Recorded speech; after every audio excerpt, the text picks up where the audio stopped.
અનંત વિજ્ઞાનમતીત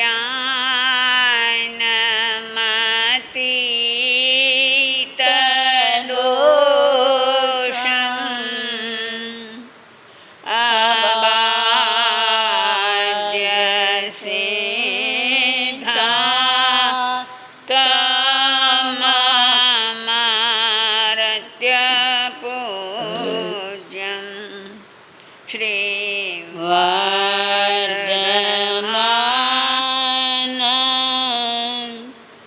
જૈનમાપ્તમોક્ષં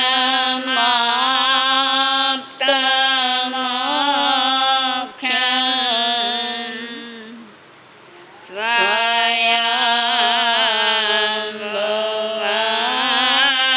સ્તોત્રમહયતિ.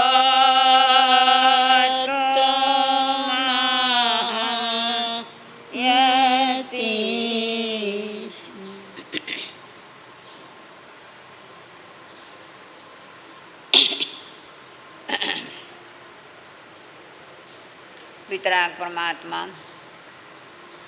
અનંત જ્ઞાની અનંત દર્શની પ્રભુ વીર જગતના ભવજીવો સમક્ષ અમૃતમય વાણીનો પ્રવાહ વહાવતા ભવ્યાત્માઓને મોક્ષનો માર્ગ બતાવી ગયા છે. મોક્ષ માર્ગની આરાધના સમ્યક દર્શન, સમ્યક જ્ઞાન અને સમ્યક ચારિત્રથી થાય છે. જ્ઞાન દર્શન ચારિત્ર જે ગુણ છે, ગુણનું કામ હંમેશા પરિણમવાનું છે. જે જે દ્રવ્યોમાં જે ગુણો છે એ ગુણોની પર્યાયો થયા જ કરે છે. એક ક્ષણ એવી નથી જતી કે ગુણમાં પરિણમન ન થતું હોય.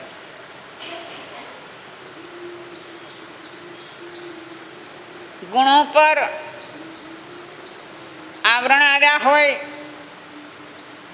વિકૃતિ થઈ હોય તો એની પર્યાયો પણ વિકૃત થાય છે. અને એ જો સમ્યક હોય તો પરિણમન પણ પ્રકૃત થાય છે.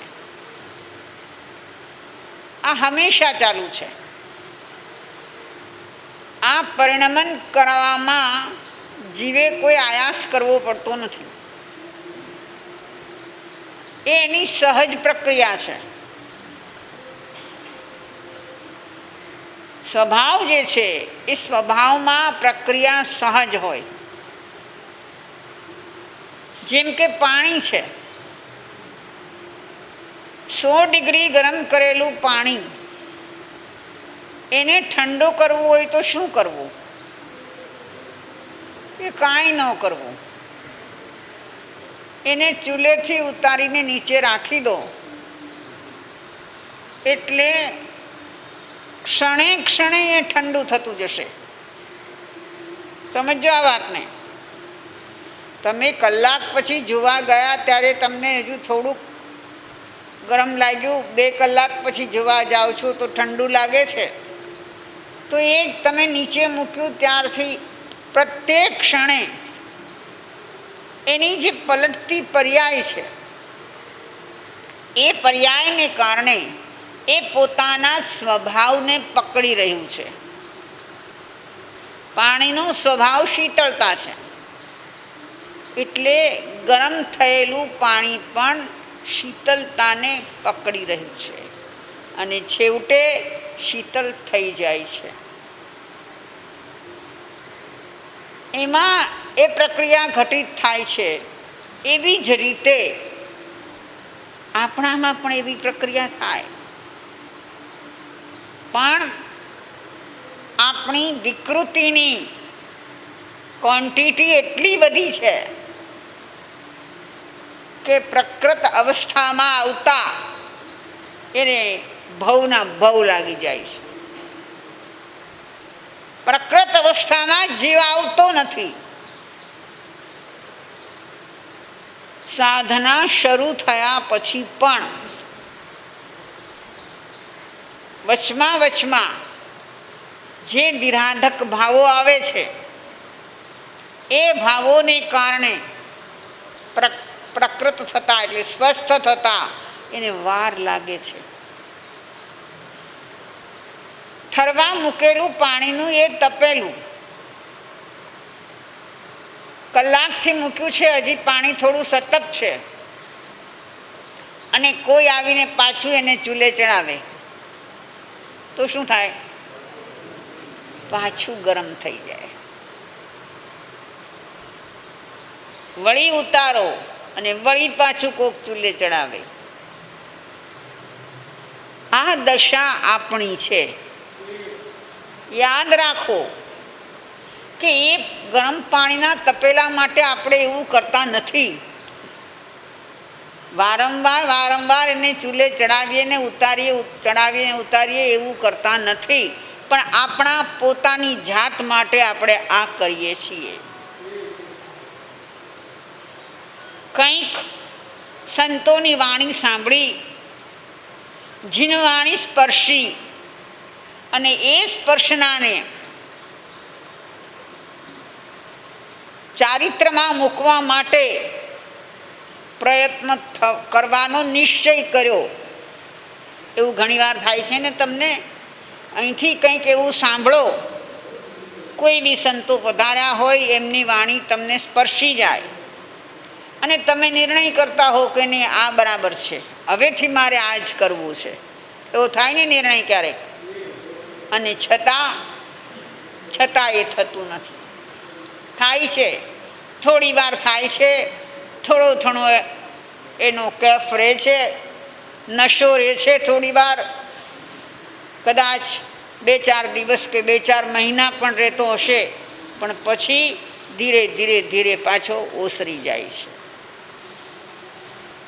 આ આપણી સ્થિતિ છે. શા માટે? અનંત પરિભ્રમણ પ્રભુએ આપણું બતાવ્યું. કેટલા કાળથી ભમો છો? અનંત. અનંતનો અર્થ શું થાય છે? જેનો અંત નથી, અર્થાત જેને માપી શકતા નથી કે ભાઈ તું 10 કરોડ વર્ષથી ફરે છે કે 10 અરબ વર્ષથી ફરે છે, તો કે ના એવું કંઈ નથી. એ તો બહુ ઓછો કાળ છે, ગણતરીનો કાળ છે. યાદ રાખો કે આ જીવ ચારે ગતિમાં ફરે છે. જે ગતિમાં જન્મ લે છે એના આયુષ્યનો કાળ છે એ ગણતરીનો છે. વધુમાં વધુ નરકનું આયુષ્ય હોય કે સ્વર્ગનું આયુષ્ય હોય, કેટલું હોય? 33 સાગરોપમ. તો એ ગણતરીમાં આવ્યું. એક ભવનું આયુષ્ય ગણતરીમાં આવ્યું, પણ અનેક ભવોનું એમાં પ્લસ કરતા જાઓ, પ્લસ કરતા જાઓ, કરતા જાઓ, ગણતરી થતી નથી. એ અનંતતા કેમ ટકી છે? પૂછીએ આપણી જાતને કે આ અનંતતા મારી ક્યારે તૂટશે? શું અનંતકાળથી પરિભ્રમણ કરી રહ્યો છું અને હજી અનંતકાળ કરવું છે? શું વિચાર છે કે ના, અનંતકાળ કરવું તો નથી. હવે તો જેમ બને એમ જલ્દી એનો અંત આવે એવું ઈચ્છીએ છીએ. ઈચ્છા એક વાત છે અને પરિણમન બીજી વાત છે. પાણીનું તપેલું ચૂલેથી ઉતાર્યું અને અમારી ઈચ્છા એવી છે કે 10 મિનિટમાં ઠરી જવું જોઈએ, તો આ ઈચ્છા પૂરી થાય કે ના? હા, એને એવું કરવું હોય તો પાણીને પોળું કરી દેવું પડે. એક તપેલામાંથી 10 તપેલામાં નાખો, 10 તપેલામાંથી 10 ત્રાસમાં નાખો, તો કદાચ થાય. કર્યું શું? ત્યાં એક પ્રક્રિયા શું બની? એમાં તમે ત્રાસમાં પાણી નાખ્યું એટલે પ્રક્રિયા શું બની? તો કે એની જે ઉષ્ણતા હતી એ ઉષ્ણતા વહેંચાઈ ગઈ. સમજો આ વાતને. ઉષ્ણતા વહેંચાઈ ગઈ એટલે થોડી ઉષ્ણતા વધે છે. એ જલ્દી સ્વભાવ તરફ જઈ શકે છે. મને એ બતાવો કે આપણી અંદર જે વિભાવ છે એ વિભાવ વહેંચાઈ ગયો છે ખરો?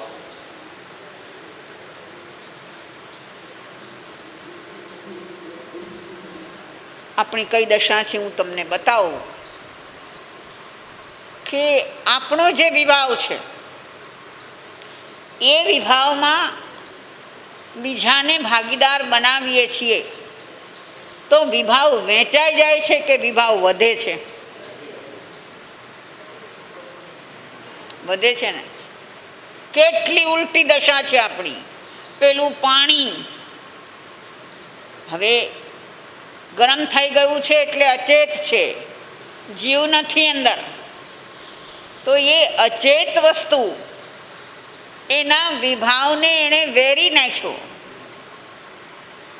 એ એવા પાણીને આખા હોલમાં આપણે ફેલાવી દઈએ તો તરત ઠંડુ થાય છે.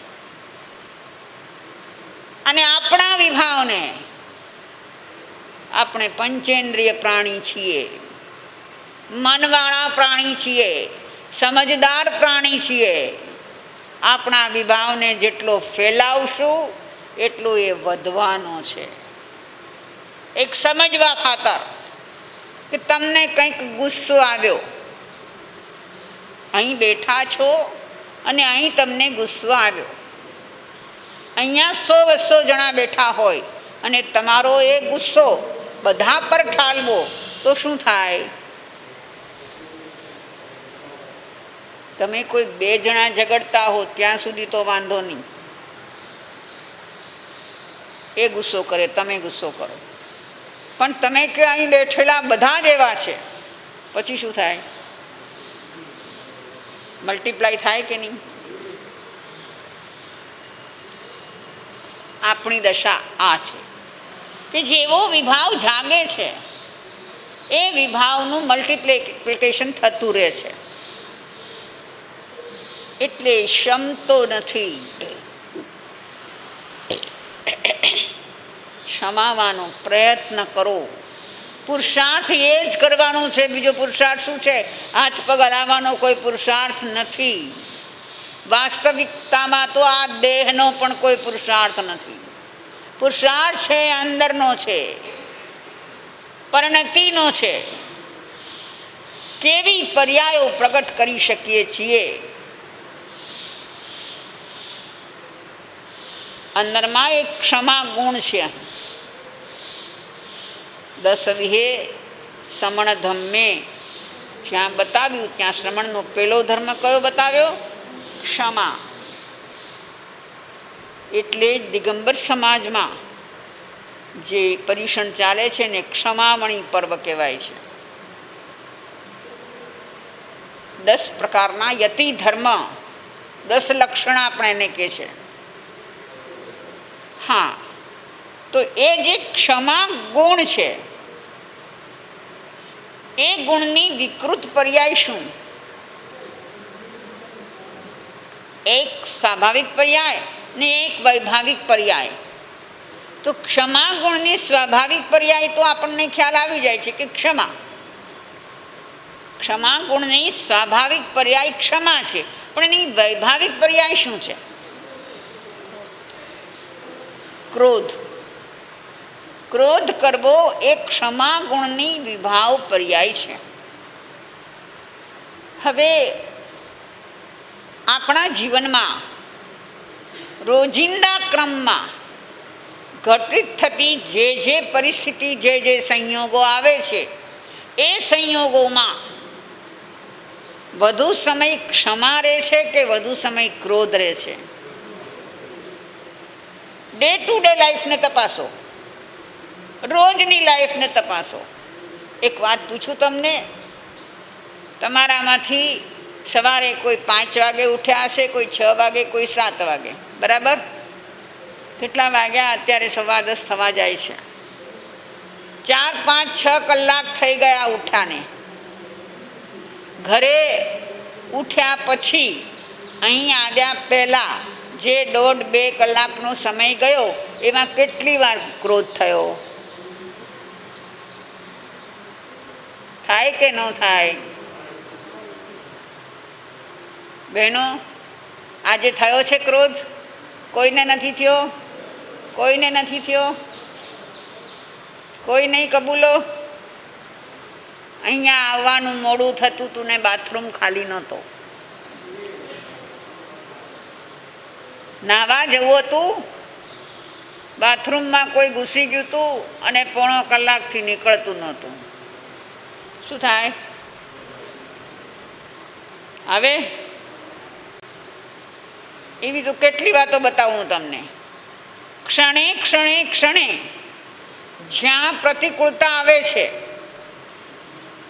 ત્યાં ત્યાં ક્રોધ રૂપે ક્ષમા ગુણ પરિણમી રહ્યો છે. ક્ષમા ગુણની વિકૃત પર્યાય છે ક્રોધે, અને પરિણમ્યો છે. આપણે ચોકસાઈ બહુ રાખતા હોઈએ, આપણને પરફેક્શન જોતું હોય, અને જો એ ન થાય તો કાંઈ થાય ખરું?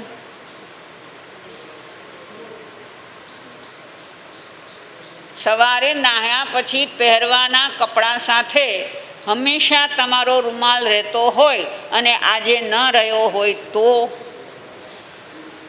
નાની વાત છે, સાવ જ નાની વાત છે. તમે પહેરવા માટે કપડાં લીધા અને એમાંથી રૂમાલ ન નીકળ્યો તો શું થાય?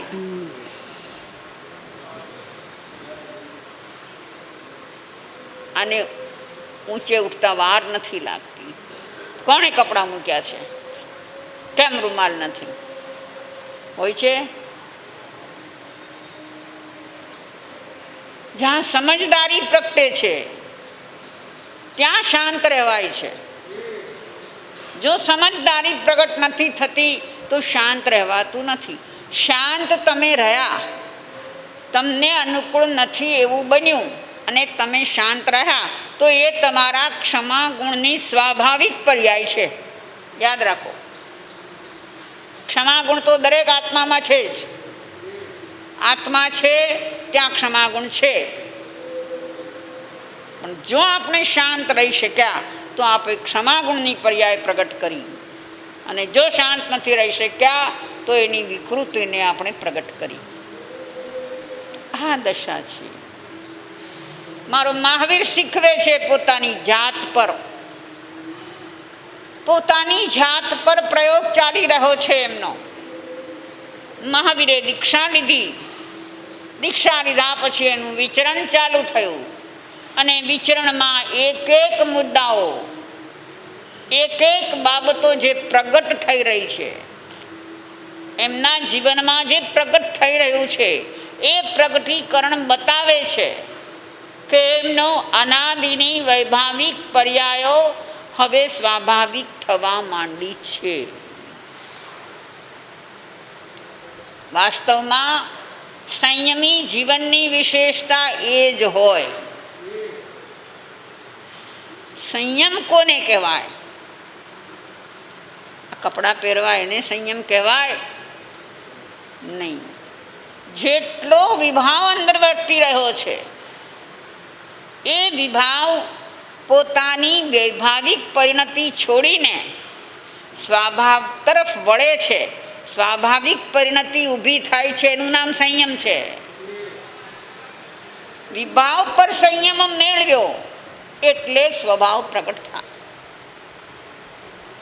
પ્રભુ મહાવીર વિચરણ કરી રહ્યા છે.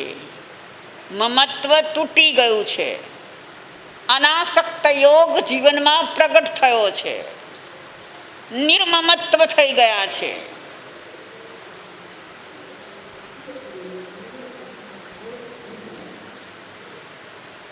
અંતરમાંથી સ્વાભાવિક પર્યાયો પ્રગટ થઈ રહી છે. એ પર્યાયો એમના જીવનના આચરણમાં પ્રગટ થવા માંડી છે. યાદ રાખો કે અંતરમાં જે શુદ્ધ પરિણતિ જાગે છે એ પરિણતિ બહારના વ્યવહારમાં પ્રગટ થાય ને થાય.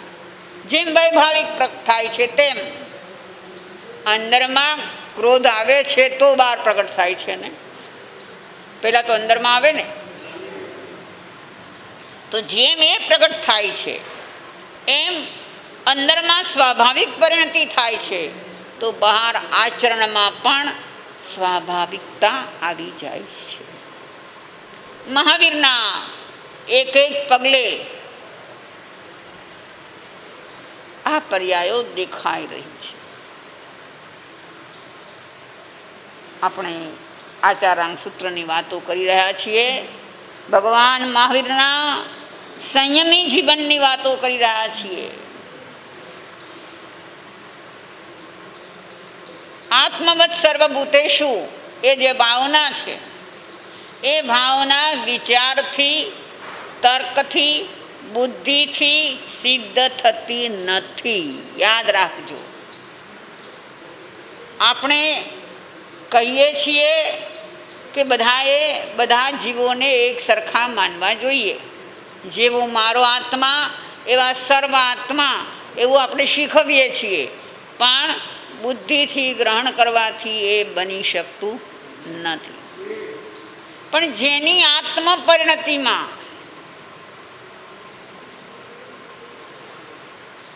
જેવો પોતાને જાણ્યો છે, માત્ર જાણ્યો નથી, માણ્યો છે, આત્માનુભૂતિ થઈ રહી છે, આત્માનો આનંદ જેને સ્પર્શી ગયો છે, જેમાં સહજ આનંદ આવ્યો છે, એવા આત્માને બધા જ જીવો સરખા દેખાય છે.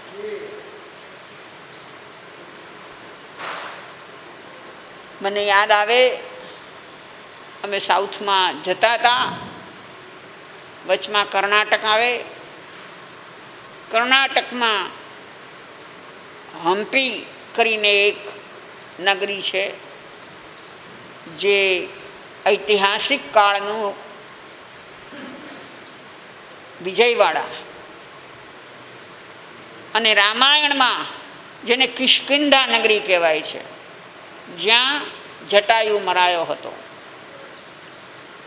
એ કિષ્કિંધા નગરી એ જ હમ્પી. ત્યાં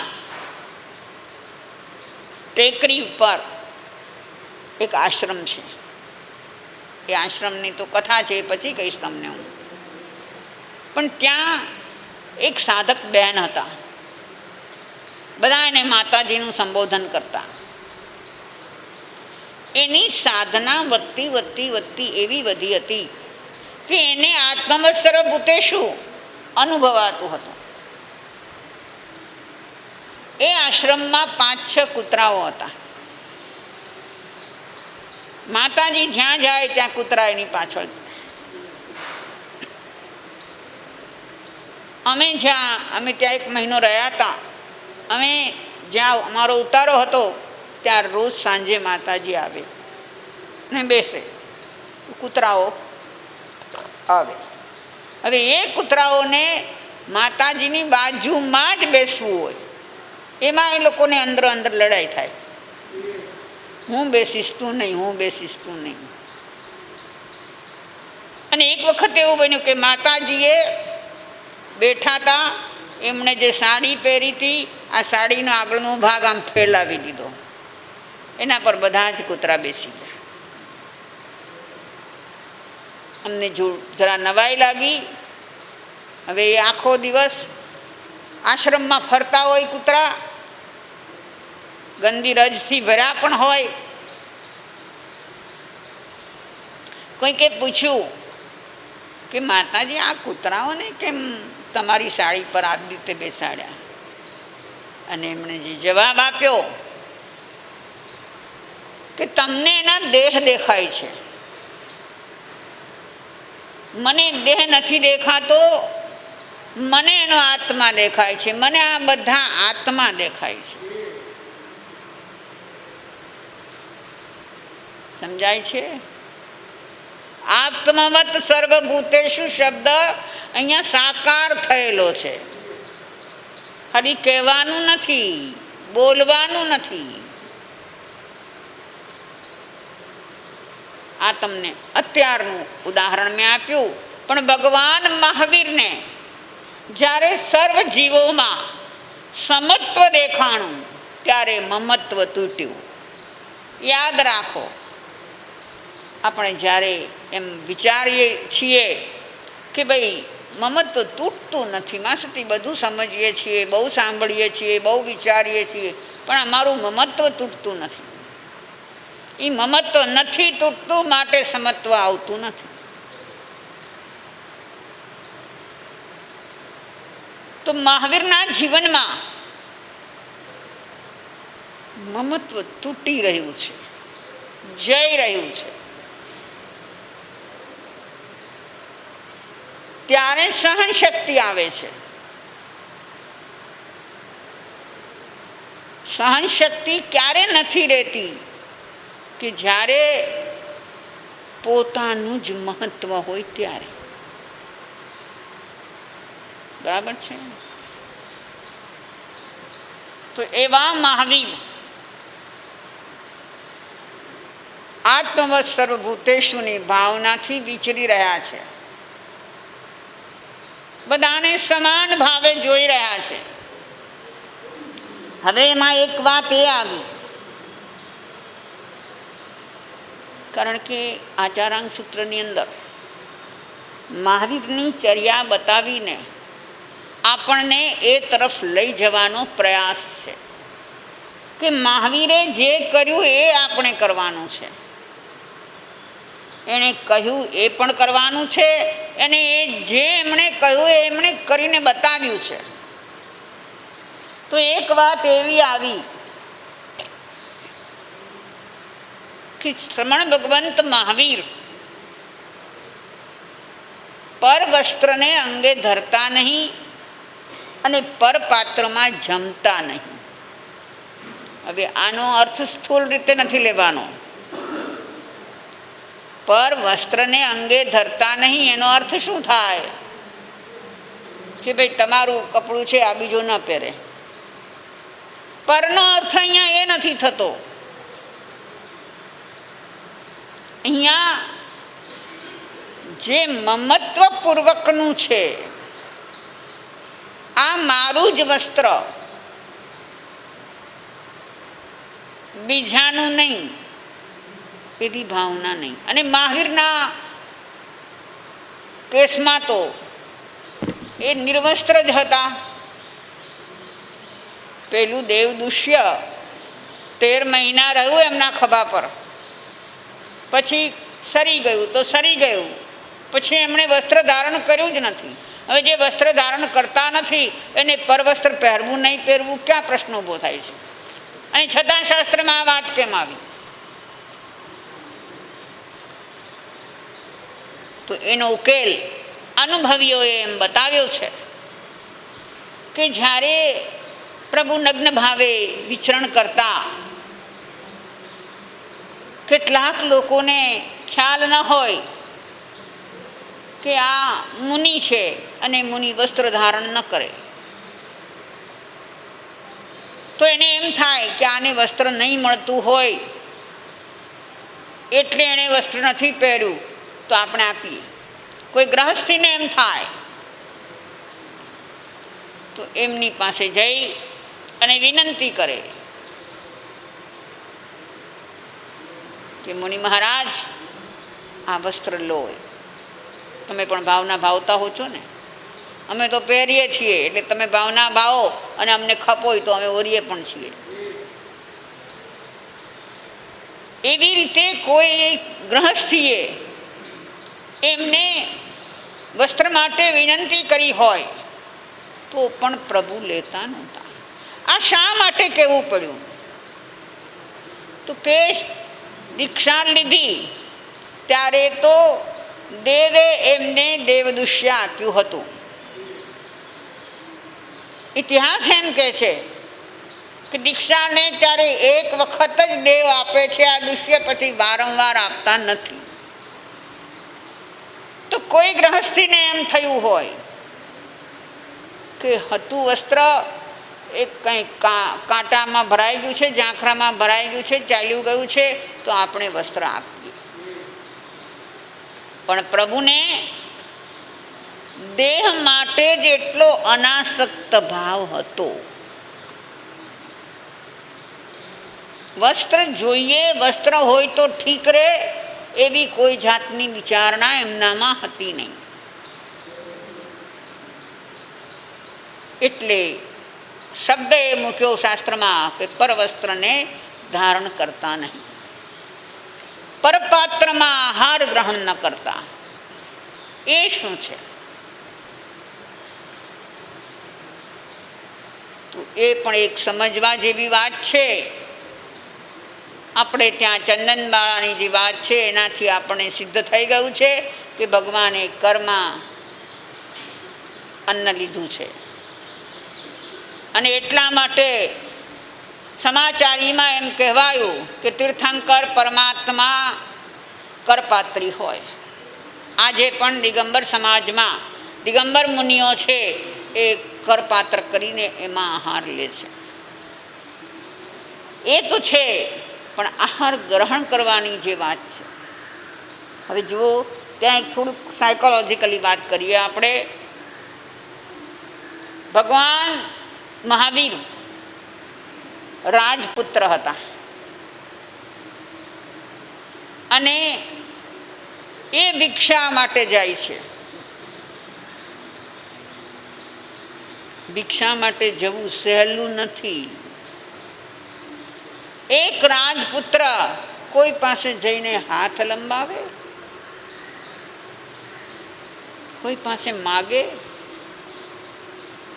આગ્રું છે હો, આ મારા બધાના અનુભવ છે. આ અમે દીક્ષા લઈએ અને ગોચરીએ જવું પડે, બહુ આકરું લાગે. કેવી રીતે મગાય કોઈ પાસે? કોઈના ઘરે જઈને ઊભું રહેવું, સુસ્તા છો બેન એમ કહીને ઊભું રહેવું. ડેરાવાસી સાધુઓ ધર્મલાભ કહીને ઊભા રહે, પણ એનો અર્થ શું નીકળ્યો કે ભાઈ તમારે ત્યાં સુસ્તું હોય તો વરાવો.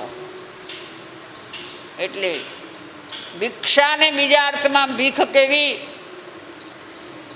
ભિક્ષુક કીધા છે. ભિક્ષુ શબ્દ આવે છે શાસ્ત્રમાં. અણગારસ ભિક્ષુનો. મુનિ કેવો હોય તો કે ભિક્ષુ હોય, ભિક્ષાચર્યાથી પોતાનું જીવન ચલાવે એવો હોય. એમાં માન પણ મળે ને અપમાન પણ મળે, એ યાદ રાખવું. સાધુ ગોચરી માટે જાય તો બધે જ માન મળે એવું નથી હોતું, કારણ કે બધા વ્યક્તિઓ એક સરખા નથી હોતા. જૈનોમાં પણ બધા એક સરખા નથી હોતા. આપણા સમાજમાં તો ખાસ એવું નથી બનતું, પણ અન્ય સમાજમાં જવું પડે જ્યારે અમારે, ત્યારે એવું બને છે. આપણા જયંતિલાલજી મહારાજ સાહેબ બહુ પહેલાંના કાળમાં, સ્વતંત્રતા મળ્યા પહેલાંની વાત છે, એ ભણવા માટે બનારસ ગયા. કાઠિયાવાડથી વિહાર શરૂ કર્યો. ગુરુદેવની આજ્ઞા, પ્રાણલાલજી મહારાજ સાહેબની આજ્ઞા લઈ વિહાર શરૂ કર્યો. જ્યાં સુધી કાઠિયાવાડ અને ગુજરાતની સરહદમાં હતા ત્યાં સુધી તો વાંધો ના આવ્યો, પણ પછી જ્યાં આગળ વધ્યા ખૂબ સહન કર્યું. ગોચરી માટે જઈને ઊભા રહે ક્યાંક ગામડામાં, જૈનના ઘર ન હોય, અજૈનો હોય પણ શાકાહારી હોય, તો એના ઘરે જઈને ઊભા રહે. એને ખબર નથી કે આ મુનિ છે, આ ભિક્ષા ઉપર જીવતા હોય એવી ખબર નથી. અમે 1967થી 70 સુધી જ્યારે એ બાજુ હતા કલકત્તા તરફ, ગુરુદેવ પાસે રહેવાનું થયું અને ગુરુદેવે એમના જીવનચર્યાની વાત કરી વિહારની. એક વખત એવું બન્યું કે કોઈકના આંગણે જઈને ઊભા રહ્યા. બાઈએ પૂછ્યું કે કોણ છો, કેમ આવ્યો છો? કહ્યું હું જૈન સાધુ છું અને અમે ભિક્ષાચરીથી જીવીએ, એટલે અમે તમારે ત્યાં ભિક્ષા લેવા આવ્યા છીએ. હવે ત્યારે ગુરુદેવ એકદમ જુવાન હતા, મસ્ત કાયા હતી એમની. કે આવો જુવાન જોધ થઈને માગવા આવ્યો છો? જા કે અહીંયા રોડ બંધાય છે, ત્યાં જઈને તગારા હાર, એટલે તને મળશે રોજી, ને પછી ખાઈ લેજે. માગવા આવતા શરમ નથી આવતી તને? જેને ખબર નથી આપણા આચાર વિચારની, એ આવું કહી શકે છે? એક બીજી વખત એવું બન્યું કે કોઈ બીજા ઘરે જઈને ઊભા રહ્યા, અને એ બાઈને બિચારીને જરાય ખબર નહીં હોય. રોટલા થતા હતા અને મારા સાહેબ પધાર્યા. જોયું એને કે રોટલા બની રહ્યા છે, હમણાં ઉતરશે, એટલે બીજે ક્યાંક જઈને પાછા આવ્યા. રોટલા ઉતરી ગયા છે. પેલી બાઈને ખબર હતી કે અહીંયા આવીને પાછા ગયા છે. પાછા આવ્યા તો કે કેમ પાછો આવ્યો? કે બેન, અમે સાધુ ભિક્ષાચરી કરીએ, તમારે ત્યાં હોય તો થોડું પણ અમને આપવું. તમે મફત નથી આવતું, તારા માટે નથી. હાલતો થા. આ શબ્દો, હાલતો થા.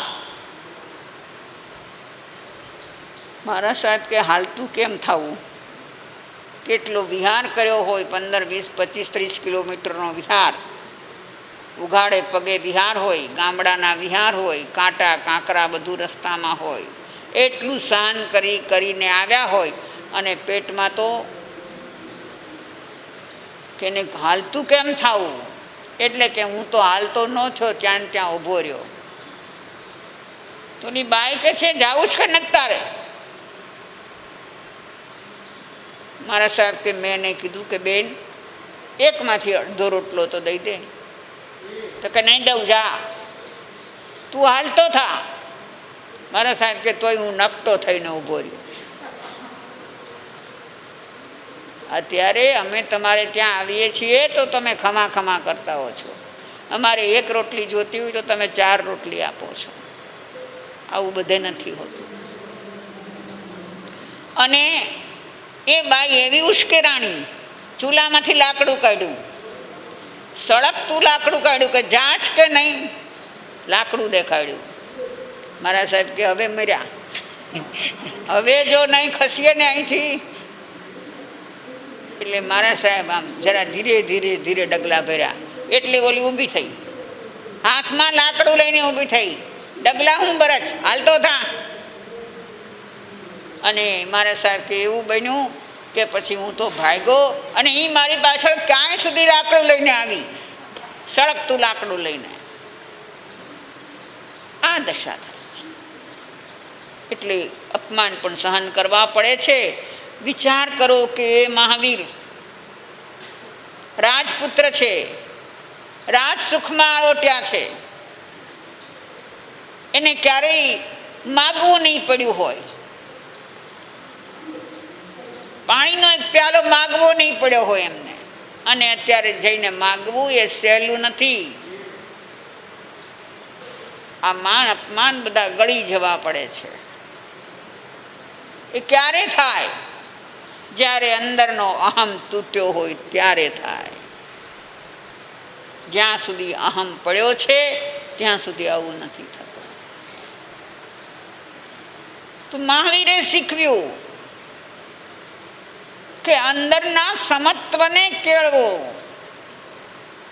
તો તમારા પોતા પ્રત્યે તમને જે મમત્વ છે, તમારો જે અહમ છે, એ અહમ ગળી શકે છે. તો આવી ચર્યા મહાવીરની હતી. એક વાત હકીકત છે કે જ્યાં સુધી અંતરમાં સ્થિત પ્રજ્ઞતા નથી આવતી, યાદ રાખો, ગીતામાં શ્રી કૃષ્ણએ સ્થિત પ્રજ્ઞાના લક્ષણો બતાવ્યા છે, બહુ સરસ બતાવ્યા છે.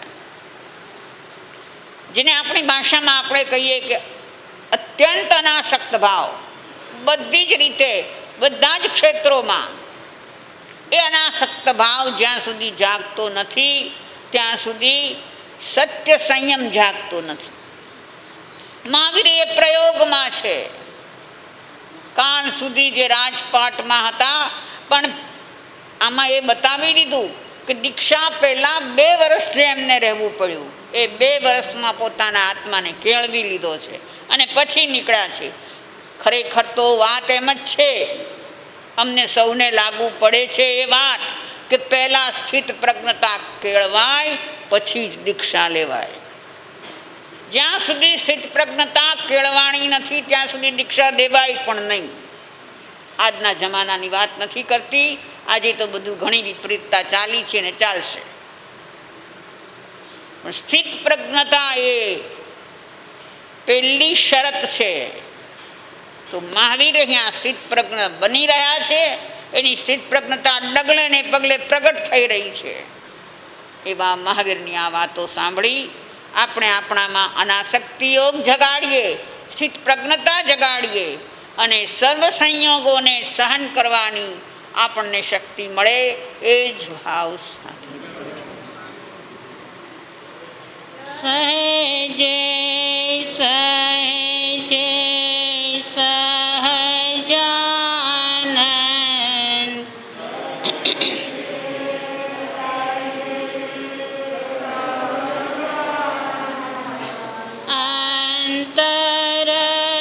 અંતરદ્રષ્ટિ પરમાનંદ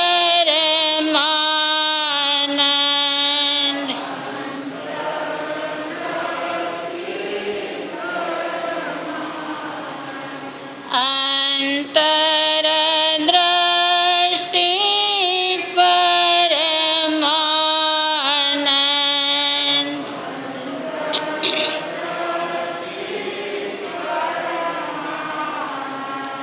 છૂટે જો વિષયાનંદ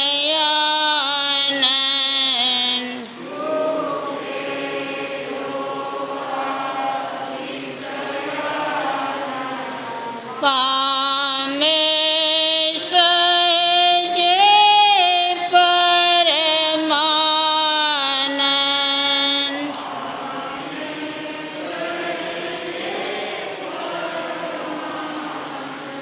પામે સહેજે પરમાનંદ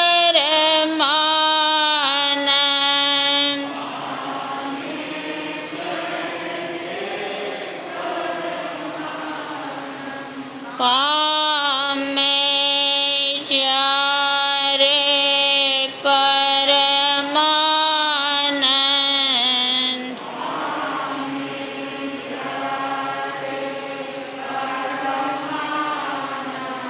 છૂટે સહેજે વિષયાનંદ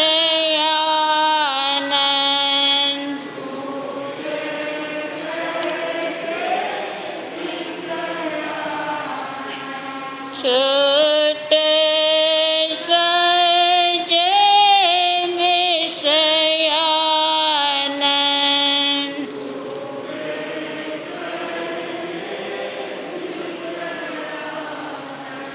સહેજે સહેજે સહજાનંદ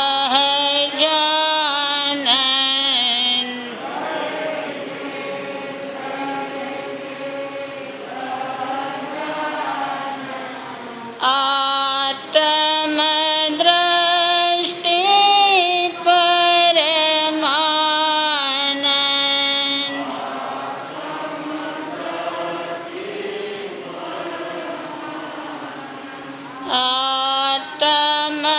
આત્મદ્રષ્ટિ પરમાનંદ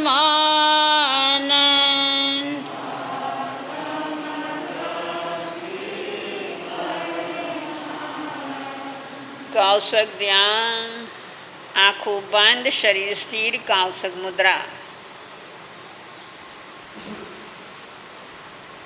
કરોડરજ્જુ સીધી, ગરદન સીધી. 3 વખત ઊંડા શ્વાસ લો, ઊંડા શ્વાસ છોડો. ચિત્તની એકાગ્રતા પૂર્વક આત્મચિંતન, માત્ર ચિંતન, બોલશો નહીં.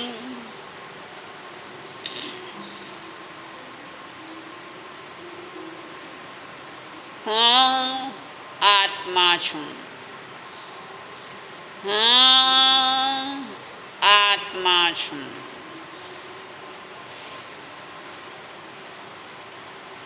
મારી જ્ઞાન શક્તિ સમ્યક સમજને પ્રગટ કરે.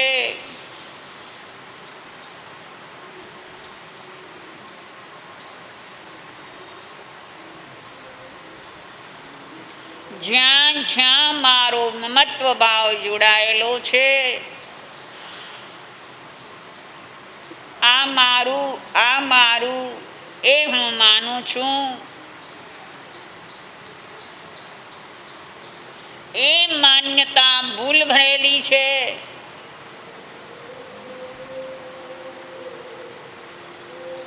આ વિશ્વમાં મારું કંઈ હોઈ શકે નહીં.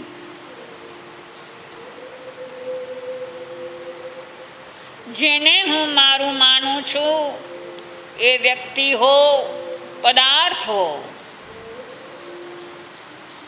કંઈ પણ હો, પણ એ મારા થયા નથી અને થવાના નથી. મારું તો એટલું જ છે કે જ્યારે હું અહીંથી આ દેહ છોડીને જાઉં ત્યારે મારી સાથે ચાલે. દેહ પણ નથી ચાલવાનો. દેહના કારણે થયેલા સંબંધો, એ સંબંધીઓ પણ નથી ચાલવાના. જે ધન વૈભવ કે પ્રોપર્ટીને મારા માન્યા છે, એ પણ બધા અહીં જ પડ્યા રહેવાના છે. આ બધામાં મારું મમત્વ છે, એને હું મારું માનું છું.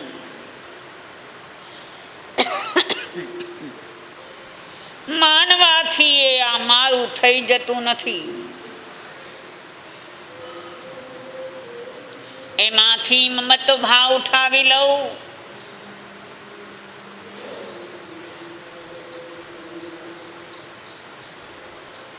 અને એક સમત્વ ભાવથી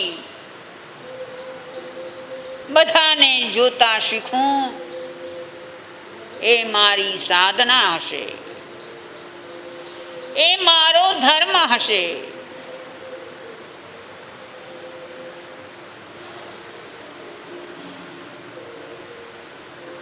આ સમજણ સહિત ધર્મ માર્ગમાં આગળ વધવું.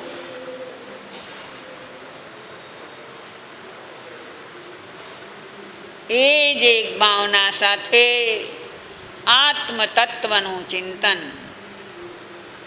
હું આત્મા છું.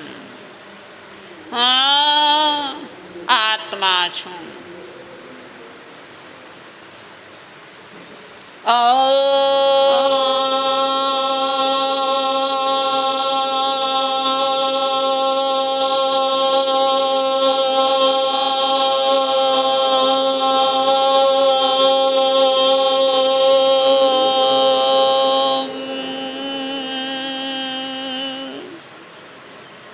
શાંતિ શાંતિ.